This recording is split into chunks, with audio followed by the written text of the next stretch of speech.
Tibetan Photo Project got its start in Northern California when monks on a cultural tour made a stop in Mendocino. And it was there that I was introduced to a program for sponsoring monks living in exile in India. When I sent my first letter, I also sent along a disposable camera. And I had no idea what I was going to get back. I had no idea what this was going to take. After about 6 weeks, the first correspondence returned, and this was when I was going to learn that it was going to take a long time for most correspondents to make the full cycle in India.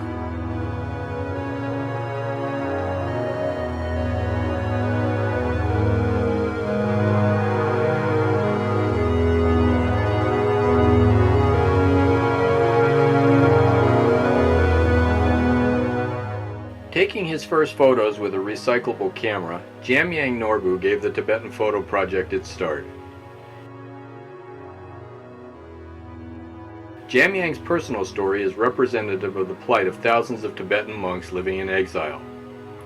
Under the watchful eye and heavy-handed influence of the Chinese government and military, he was unable to get either a traditional secular or monastic education inside Tibet.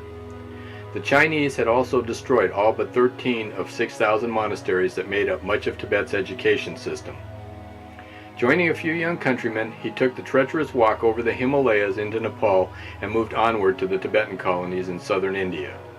Now in his 30s, Jamyang is 2/3 of the way through a 20-year program at the Drepung Monastery that will give him the equivalent of a PhD in Tibetan Buddhist philosophy.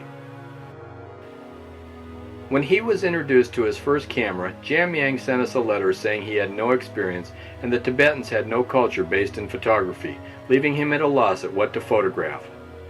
There have been thousands of beautiful portfolios, books, exhibits, and films on the Tibetans, but all from the preconceptions of the Western eye. Jamyang's question gave us a clear picture of the mission of the Tibetan Photo Project, and when we wrote back, we provided a few elementary tips about lighting. But regarding the content of his photographs, we asked Jamyang and the monks at Drepung to take pictures of what they felt the West should know about their lives. Not long afterwards, Parade magazine reported to 16 million readers on the Tibetan Photo Project, and they called the works by the monks in exile rewarding.